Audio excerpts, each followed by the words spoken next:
Pun niki kula terangaken mulai napa. Wala tas'al yadaka ngantos wa ahsanu ta'wila.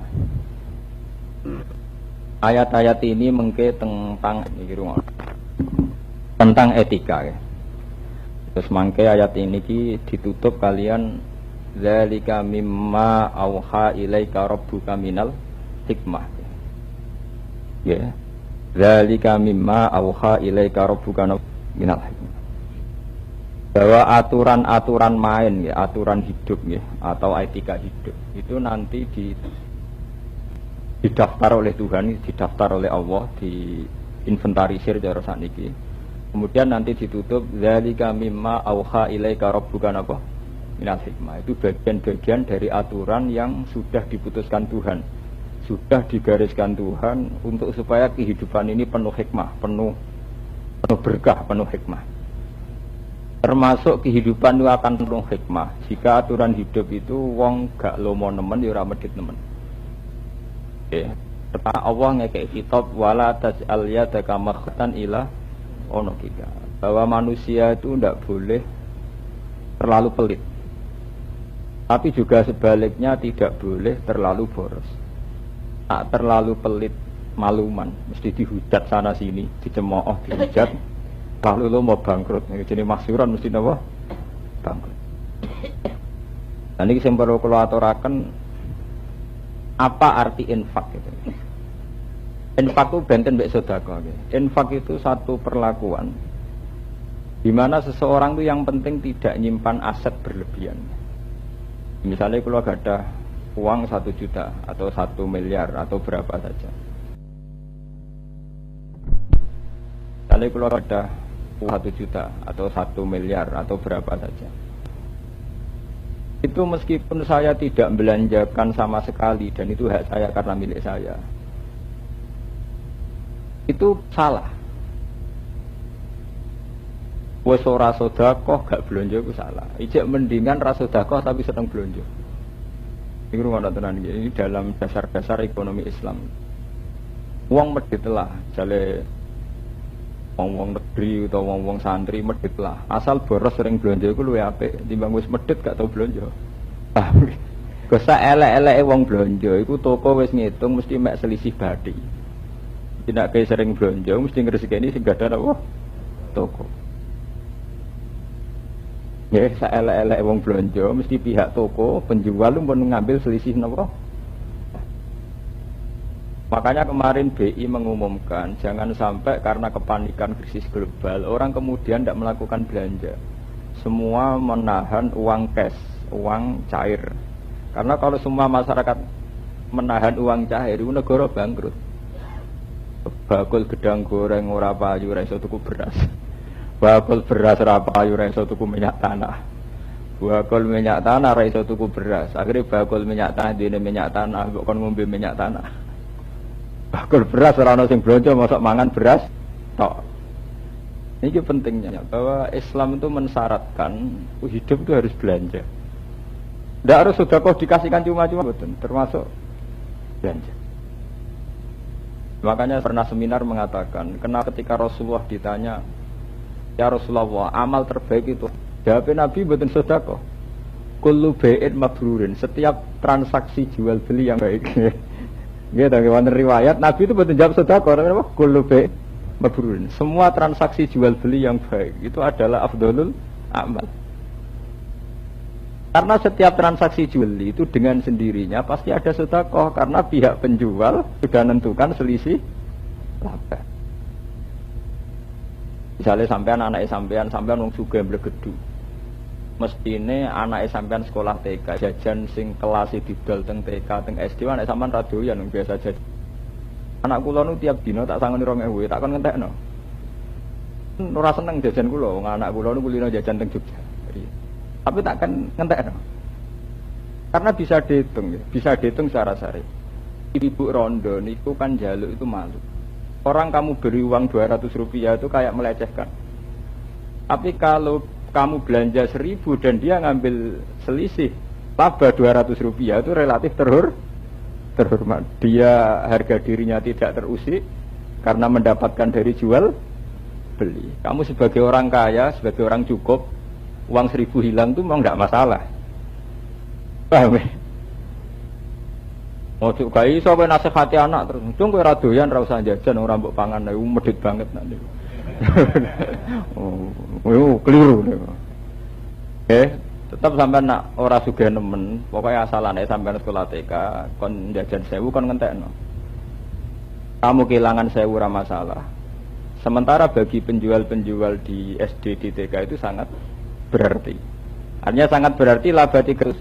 Tapi tanpa terusik harga dirinya sebagai orang sing disedekahi. Paham ya? Makanya Nabi mengatakan ibadah terbaik adalah setiap transaksi. Baik itu transaksi. Kullu bai'in apa? Mabrur. Karena lewat transaksi ini pasti terjadi sedekah dan orang tidak ada yang terluka atau tergores harga dirinya karena mendapatkannya lewat jual beli, gak lewat ngamen, gak lewat ngemis, gak lewat disantuni. Itu sirine Nabi. Karena dengan belanja saja itu sudah nolong negara. Nah, itu ternyata sama dengan ilmu BI, ilmu Indonesia, ilmu bank sedunia. Ekonomi ini berjalan bukan karena orang sedekah, tapi karena orang transaksi. Coba misalnya sampean kulaan kain saja di Surabaya, itu sing berkahi sampean pirang-pirang. Mulai umbal bis ke Bojonegoro, ke Surabaya, itu karena itu iso mangan supire iso mangan. Paham ya? Engkok kowe lesune Surabaya marung mangan, engkok sing jaga warung ya untuk barokah marunge ya. Kulaan kain, bakule kain yo ngambil selisih. Engkok tukang parkire yo selisih pisan. Satpame yo untuk selisih pisan. Berapa ratus orang yang kamu mendapat berkah dari transaksi ini? Paham ya? Nah, kadang santri-santri ku malah ra paham, nyongkone sedekah sing apik dikek ilawaran. Dadi matekno kulo BN mabrur wong kok amen dagang ae, wong amen mergawe wae. Sedekah apa lu? Mulane karek saiki aja karek niati, saiki nak dagang ku diniati dengan sendirinya wis sedekah. Asal itu tadi kulo BN mabrur. Kenapa disifati mabrur? Tentu perdagangan yang nipu juga kebalikan, kan bawa bencana tuh. Misalnya kulaane 1 juta nyongkone barangnya senilai 1.200.000. Jebule karena barang itu palsu, nilainya barangmu mau 500-an, berarti nggawa laknat toh, nggawa. Gitu kayak nak barang bener 1 juta dengan asumsi sudah dijual 1.200.000. Lah nak baiknya tidak mabrur kan diasumsikan 1 juta, barangnya mau 500. Berarti ngelahirno wong liya bangkrut toh. Niki Islam gitu. Islam tuh begitu indah, begitu rasional dalam menata al-hikmah. Ya, dengan aturan-aturan ini akan terjadi al-hikmah. Mulane kula nate ngomong teng kanca-kanca kula sing suka-suka teng Jogja, kula sering cerita. Kowe iku nak medhit ora usah sedekah. Pokoke anak turun kabeh sing boros, nak uripku sing boros sithik. Wong narat belanja entek 1 juta iku boros, anak dhewe 1 miliar entek 1 juta iki jek medhit. Darani boros sak mergo blonjo sak dhuwure kapasitase. Kira-kira kowe marung dhuwit 1 juta, go tempe kuwi ya medhit. Tapi nak duit merum saam 3.000 kok mek iwak pitik jenenge Isra. Nek kok karek lha wong sangune 1 juta kok marung mau mek tempe. Padha walian wong sangune mok 5.000 kok mek iwak pitik. Isra kan karek tingkat kocak ya, tingkat napa? Ini penting kula aturaken. Karena dagangan kula bolak-balik matur teng Jogja teng pundi-pundi ya. Ndak ada hidup seberkah dagangan.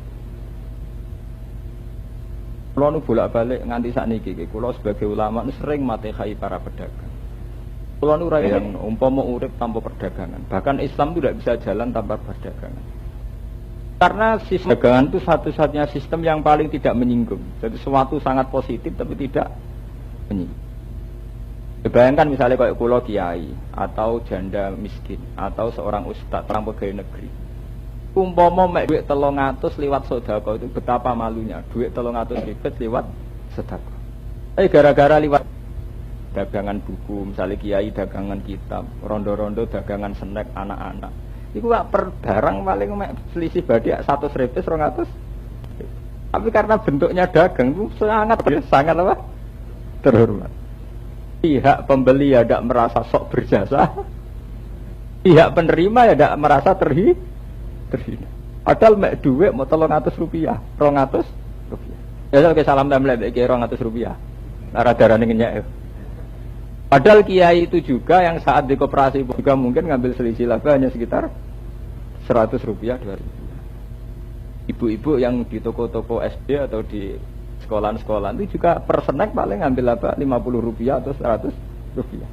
Tapi karena transaksinya bentuknya dagang, itu sama-sama sing tuku ya ora merasa berjasa. Yang menerima juga tidak merasa dileceh.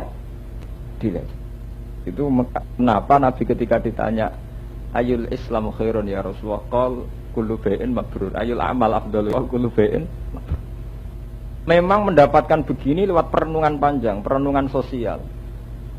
Saya sebagai perantau ya nanti merantau lami itu memang paham hadis kayak ini itu tidak zaman kita di pondok setelah proses perenungan panjang lewat proses-proses sosial karena kita lewat proses sosial ngerti.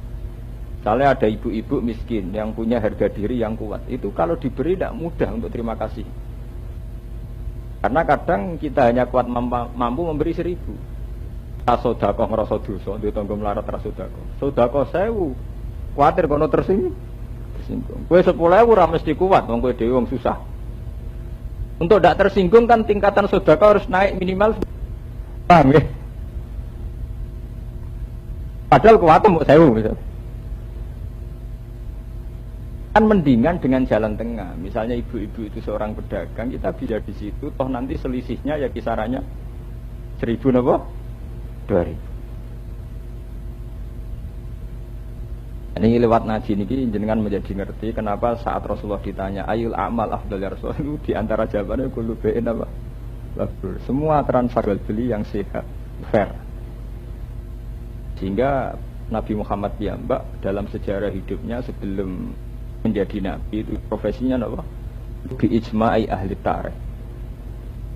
Terus nomor 2, bahwa kita faktanya itu utang jasa sama para pedagang. Pulau hingga detik ini itu sering matehai para pedagang, termasuk sate-sate Madura itu endin-endin ya kadang misoi wong tapi nggih barokah. Bakul-bakul bugis. Karena enggak terbayangkan. Ini sampai tak wari cara belajar ilmu sosial yang sehat. Enggak terbayangkan sampean maca kiai atau maca ustadz kemudian bikin masjid di Bali itu tidak terbayangkan. Selain akan benturan dengan budaya setempat, juga ustadz itu andalannya ada masjid itu jaluk sumbangan. Mergo modal nekat tok, mesti modal apa? Nekat tok. Ya ini ada langgar, mesti andalannya itu dikenal orang sugih kon dadi donatur. Menang ide. Menang mesti dadi diimami dhewe, fatwa-fatwa dhewe. Tapi karena barokahnya pedagang, ada migrasi. Dulu orang India, Gujarat dagang ke Aceh. Karena migrasi orang-orang Islam, kemudian bikin budaya Islam di Aceh. Yang akhirnya menjadi cikal bakal awal Islam teng Indonesia. Bali itu ada masjid, itu barokah wong Madura bakul sate ning gone Bali. Dono wekat ben perkawin ning Bali. Dasar Madura, pinggire pura kepen nggih masjid, nggih masjid. Pertama wong siji ra buta masjid, barang pedagange 10. Lah 10 wong nak santri niku 2 tahun wis pirang-pirang. Mergo nak ndek anak KTM wis tahun. Jadi nak pedagang niku santri 10 pasangan. Niku tiap tahun mentambah tiang 100. Produktif sekali lho. Lah niku sing anake, ngurung nak wis sukses ponakane diangkut, kancane diangkut, misanane diangkut. Ngerti-ngerti ya dadi komunitas Islam teng Bali. Teng budi-budi anggar daerah non-Islam niku pertama yang bawa Islam mesti pedagang. Karena pedagang enggak mungkin dicurigai misionaris. Kowe nak ujug-ujug keturunan rono, wah ini bawa misi. Ini kowe enak, makanya kalau cerita, kita tidak mungkin dengan keulamaan kita nyebarkan Islam malah tidak mungkin. Paham ya? Andai kan dulu para pembawa Islam ke Aceh itu langsung sebagai ulama, mungkin sudah dibantai agama setempat di sana. Paham ya? Sudah dibantai oleh agama setempat di sana. Tapi karena di sana hanya dikenal sebagai pedagang, itu tidak ada saling curiga. Ya, tapi tahu-tahu mereka bikin komunitas keislaman, ya, bikin budaya Islam. Ini baru kayak dagang. Dan saya ngomong ini fair, wong kula mboten pedagang. Di meromosane pedagang fair, wong kula ora napa? Pedagang. Terus Quran bikin etika. Perdagangan yang baik adalah tidak terlalu imsak semua uang cash ditahan, juga tidak terlalu boros, semua uang cash digelontorkan. Dan sekarang kayak Bank Indonesia, kayak semua sistem moneter internasional sama. Cirinya itu sebuah negara harus punya devisa, uang yang disimpan. Tapi juga untuk mengatasi krisis harus ada uang yang digelontorkan. Itu kalau misalnya rupiah keok, itu BI harus menggelontorkan uang di pasar modal. Tapi negara juga tidak boleh gegabah dikeluarkan semua, harus tetap ada sekian miliar juta dolar yang disimpan. Itu kan sama dengan aturan-aturan Quran bahwa ya pokoknya sesuatu yang berbau terlalu kulal basti ya salah, terlalu kulal qabdi dikekang juga apa? Salah. Tunggu. Saat ini ana rondo duwe warung, utawa ana wong melarat duwe toko. Iki isane mangan mergo ana wong blonjo kan ngoten. Lah nek wong gak esrop kabeh mergo wedi krisis global lah, kelaparan ka? Kelaparan ka. Niki sirine Quran. Dan itu disebut Quran dzalika mimma auha ilaika rabbuka minal hikmah. Itu termasuk tatanan-tatanan yang akan sangat berarti untuk berkah di hidup ini. Kalau tatanan ini kita langgar itu tidak akan berkah. Paham ya? Itu menyangkut infak. Infak itu artinya belanja. Iki kuno nak maknanilah bil infak kelawan belanja. Jadi maknai sama dengan tasarruf. Nah, terus kemudian yang ketiga, infak itu lebih populer kita maknani sedekah. Sebetulnya itu tidak harus begitu. Ya, tidak harus begitu. Sedekah dalam Islam itu tidak harus sang lain, terutama bagi mereka yang tidak berkecukupan lebih. Bahkan yang terbaik pada keluarga. Iki wonten kiai sepuh kados bahasa sinten mawon yang punya memori hidup. Niku sadar bahwa sedekah terbaik adalah pada keluarga. Itu saya punya banyak riwayat hadis sahih ketika sahabat ya, dengan mental kesalehannya itu kan sahabat-sahabat itu kan soleh-soleh itu dengan mental kesalehannya itu yang miskin-miskin itu tanya sama Rasulullah. Zaba aludusur bi amwalihim yasumu manakama nasum wa yusallu nakama nusalli wa yatasaddaquna bi fuduli amwalihim. Sahabat orang-orang kaya itu mereka puasa kayak kita, mereka juga sholat kayak kita. Tapi mereka punya satu keunggulan di mana mereka bisa melakukan wa yatasaddaquna bi fudulin apa? Amwali. Mereka bisa kelebihan hartanya. Terus lalu kita ini kayak apa Rasulullah? Hanya sholat saja, hanya puasa saja, tapi tidak bisa melakukan apa? Sedekah. Terus Nabi menjawab, Alaihissawah, apakah Allah tidak membuat satu saudara yang bisa kalian lakukan, bisa kalian laksanakan? Apa itu? Inna bikulli tasbihatin sodakotan wa kulli tahmidatin sodakotan. Kamu sering baca tasbih juga sodako, sering baca alhamdulillah juga apa? Sodako. Itu diantara yang disabdakan Nabi sampai sesuatu yang ekstrim. Bahkan Nabi dawuh wa fi buti ahadikum sodakotan. Bahkan sekedar kamu menggauli istri kamu, mengumpuli istri kamu, hubungan suami istri itu juga sedekah. Pertanyaan, ayati ahaduna syahwatahu wa huwa lahu ajrun. Masa orang mendatangi istri di mana atas nama syahwat, dia kemudian tetap dapat pahala? Jawabnya Nabi apa? Alaysa law wada'aha fi haramin akana lahu wisrun. Tapi kebalikannya kan juga sama. Saat salah letak, misalnya pada WTS atau apa, kan kemudian mesti menjadi dosa. Fakadzalika lahu ajrun.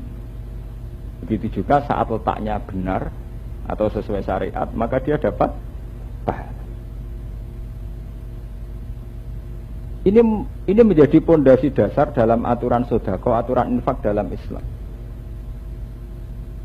Bahwa dengan kita mencukupi anak istri, kita mencukupi keluarga yang harus kita tanggung, itu dengan sendirinya sudah ada kestabilan dalam keluarga itu. Kestabilan pada tingkat keluarga akan mempengaruhi kestabilan pada skala yang di atasnya sampai pada nasibnya.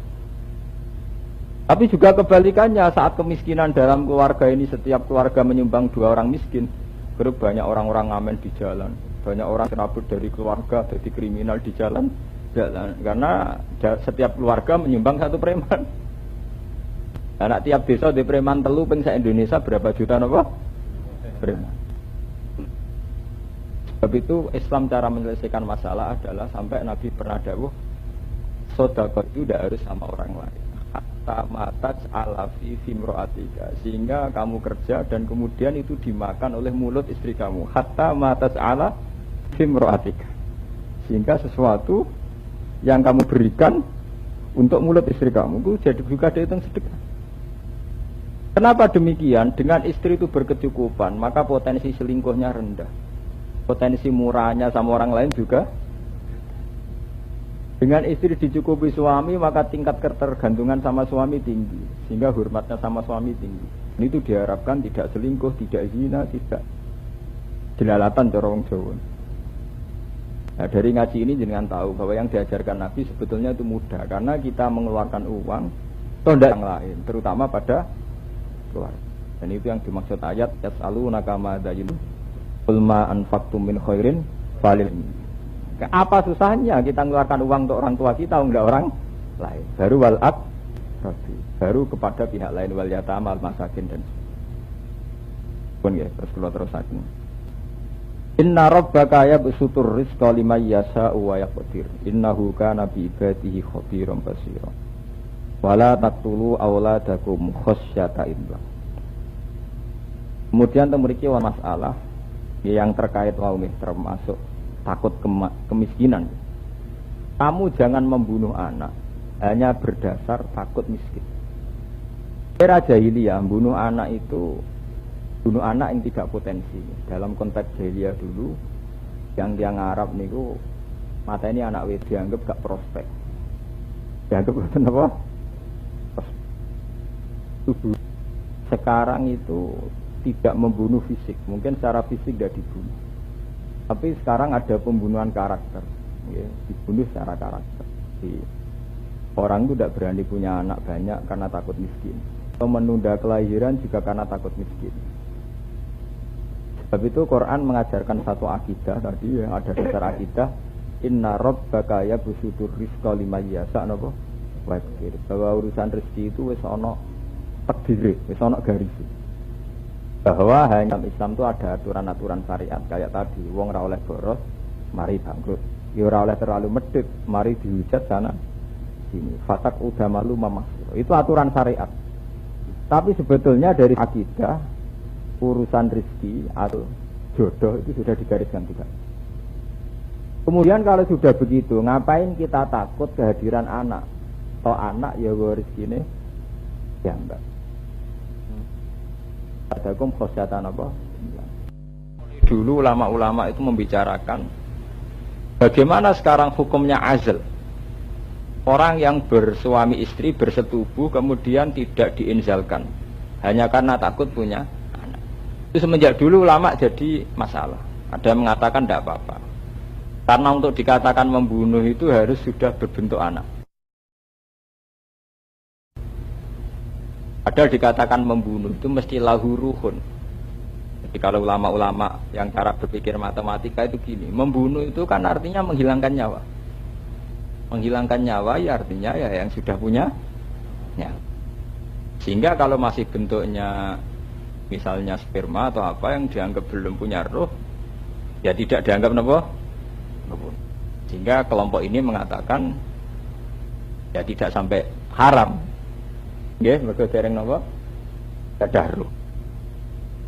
Ada kelompok yang ekstrim mengatakan itu haram karena kalau itu menjadi sebentuk tidak tawakal.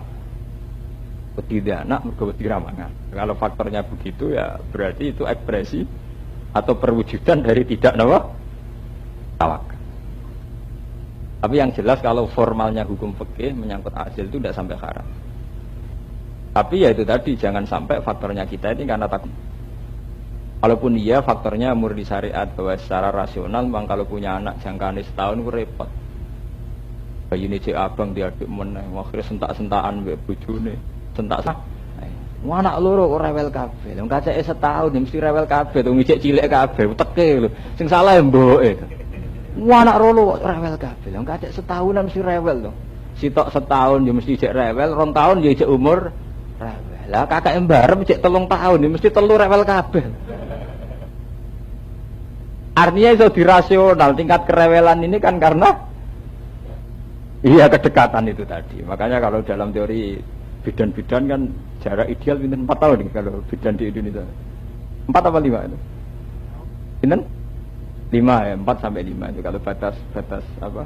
Ilmu kebidanan di Indonesia itu kalau standar berdekatan itu ya sekitar apa? 5. Sebab itu Quran mengatakan jangan bunuh anak itu karena takut miskin. Ngendikane Allah, nahnu narzuquhum wa iyyakum. Saya yang menanggung rezeki itu.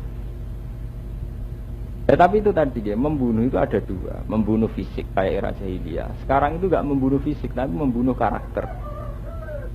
Jadi anak sedemikian rupa diarahkan pada produksi. Ini eling-eling jenengan dawuh Nabi, kullu mauludin yuladu 'alal fitrah, fa abawahu yuhawidanihi aw yunassiranihi aw yumajjisanihi. Anak itu masih putih, kemudian terserah orang tuanya mau membentuk apa. Kita karena dilahirkan seorang santri mulai kecil kon maca Quran, dilatih membaca Quran, sholat dan sebagainya. Saya anake pengamen. Cek ning gendong dilatih ngemis.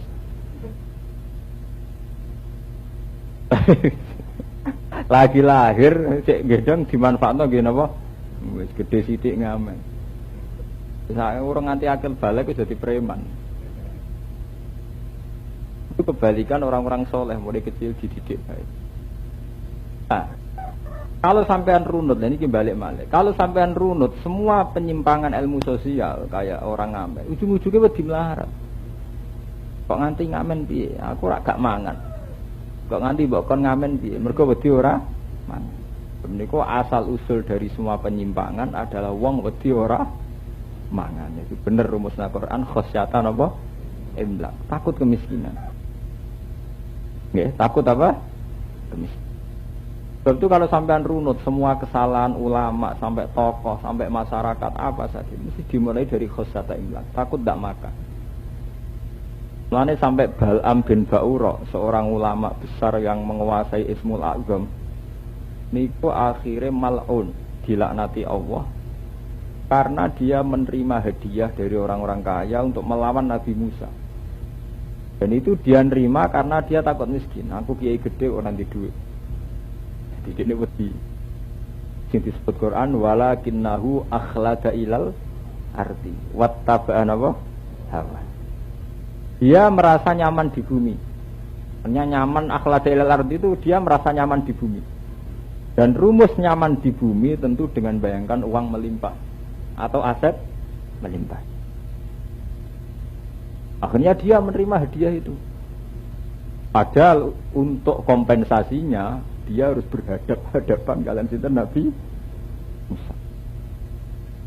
Ya mulane niki peringatan kangge para kiai, para santri. Ya kita ini jangan terima kompensasi kalau hadap-hadapannya itu akhirnya sama-sama kiai. Ya, kita misalnya di politik partai Islam atau di thariqah muktabar. Saat kamu menerima satu kompensasi, iku musuhe ra wong liya. Bal'am kudu musuhi Nabi Musa. Partai Islam kudu musuhi partai Islam. Ra ono partai Islam menghujat partai nasionalis.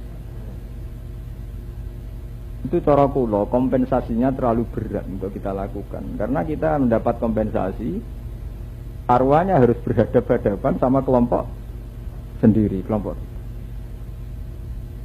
Itu harus hati-hati. Memang nggak sejelek, nggak se-ekstrim kasus Bal'am boten, tapi itu mirip sama-sama kita ini takut akhlada apa ilal arti. Takut kita cara berpikir secara orang kapitalistik bahwa tidak bisa hidup bayangkan tanpa uang. Kemudian akhirnya dalam hidup hanya wattaba'an apa? Ya. Padahal dalam etika hidup menyangkut uang itu gampang. Cara Nabi ngendikan nak marai ilmu tasawuf, wa hal laka illa ma akalta fa'afnaita wa albasta fa'afnaita. Kowe misale duwe beras 2 ton, sing mbok pangan sak piring. Kowe dhewe masak gedhong sing mbok turoni yo mok sak kamar. Nah saiki omong gedhong megah 9 kamar. Apa terus kowe kuwatir ra kanggo terus kowe nak turu tiap jam pindah. Ben kamar 9 kanggo ka? Engko turu yo mok sak sing 8 kamar ya ngang. Apa kena di beras sak ton terus mbok pangan kabeh, mergo kuwatir kepangan wong liya. Engko sing mbok pangan ya nak mung sapi. Ada Nabi marai ilmu zuhud. Kowe iku masalah dunya ora sing mbok pangan ya mbok sak piring. Sing mbok engko ya mbok sak pitak. Kowe apa nak dikelambi 100 mbok go kabeh darane ngedian. Ujung-ujung mbok go nggih mesti. Nabi ngajari kita. Lagi misalnya di duit 10 juta apa mbok sai kabeh modal ngalor ngidul iku ra darane wong sugih, darane wong edan. Misalnya kiai didik 110 juta digo ngalor ngidul jenengan kiai napa pulaan sapi ya mesti ngono mergo godho. Biasane sing nggo duit kas bakal napa? Sapi. Niki pas kula ya kecuali pas politik pancen wae dagangan sapi lan niku pancen digo tuku konstituan. Bukan dagangan sapi, tapi politik dagang nopo sapi. Kiai gue duit kas gue ngalor ngidul gue tiga dagangan nopo politik.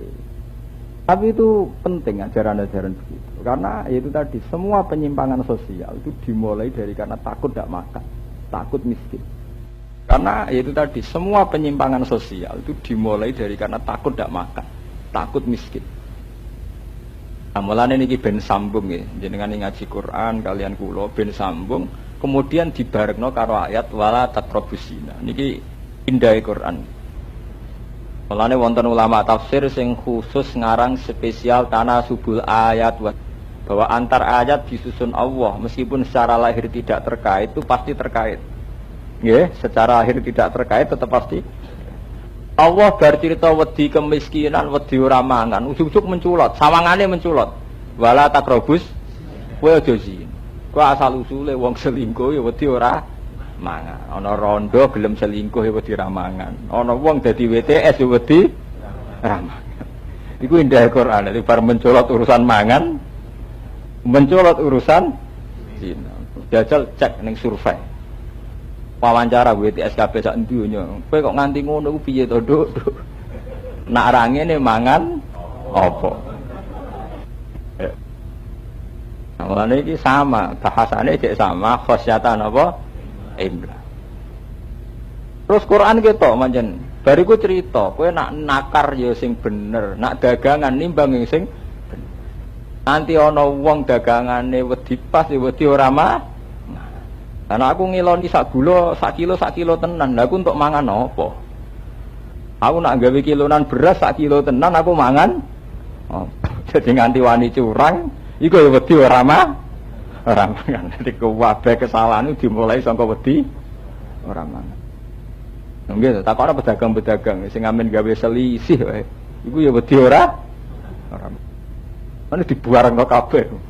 Wong selingkuh, zina, lonte ya wedi ora mangan. Wong curang dalam dagangan ya wedi ramangan. Mbok terusno mergo wong nganti mafianan politik mbok ya wedi ramangan padha wae. Sing mafianan lho, bukan yang politik Islami lho. Sing nganti mafianan ujung-ujungnya wedi napa? Itu Quran. Sehingga banyak ulama dulu ya, seorang mufassir yang sampai ngarang spesialis tanasubul ayat apa? Waswar. Beliau bisa gandeng-gandeng ayat yang secara lahir hoiro mutanasibah, sawangane tidak serasi karena menculon. Ya kayak barbakas zino, barbakas mendem anak, bulat terus bakas nopo zino. Tapi setelah dirunut ternyata sama. Asal usul kesalahan adalah dari khosyatan nopo imla. Sama-sama takut apa? Miskin. Takut gak makan. Nah, sebab itu sekarang urut sekarang. Begitu juga menyangkut pembunuhan. Pembunuhan juga begitu. Lah nak pembunuhan Gus apa hubungane mek wedi melarat? Ya ujung-ujunge ngoten. Wong tukaran mbek dulur, rebutan warisan. Nganti ndekne ngrebut kok mergo wedi ramah. Bareng panas mate. Penjahat nganti mateni garong, nganti mateni. Ya mergo wedi ramangan, direwangi garong. Ya mergo wedi gak mangan. Akhirnya garong terjadi pembunuhan. Dulur mbek tukaran mbek dulur paten pinaten mbok runut engko ora rebutan Tegal mbok sawah warisan. Nganti ngrebut ya mergo wedi ora mangan. Akhire dosa kabeh mulai pembunuhan, perzinaan Semua kesalahan dimulai sangka wedi ora. Mangane yen misteri Tuhan. Wong saku mangane ngomong sak piring ngono gere-gere kok. Oh ada sak piring munjung ngono wis glegeken wis kwaon. Tapi ngono gere-gere oleh. Lan kula nu wong paling santai urusan urip. Mangan sak piring kok direwangi ngalor. Lha Nabi nak ngenyek ngoten. Kowe iku mangan ae mbok sak piring gegere mok gak karuan. Kowe nganggo klambi ae mok sitok. Oke gegere napa? Ora karu. Makanya alamat kiamat itu nak ilmu wis hilang. Termasuk ilmu yang kayak ini. Kita sudah tidak punya logika waras. Logika kita wis gak napa waras. Wong butuhe muk loro telu kok kepengin duwe pirang-pirang. Wah, akhirnya terjadi kekacauan sosial gara-gara ngeten. Nah, itu bisa sampean sakniki. Orang itu berani berpikir itu sesuai yang dia lihat. Sementara yang dia lihat itu hanya khayalannya sendiri, tidak yang terjadi menurut ilmu hakikat. Niku wow, misalnya tiang, wah aku nak beras ku rasakan agak cukup setahun. Sing jamin ki urip nganti setahun iku sop.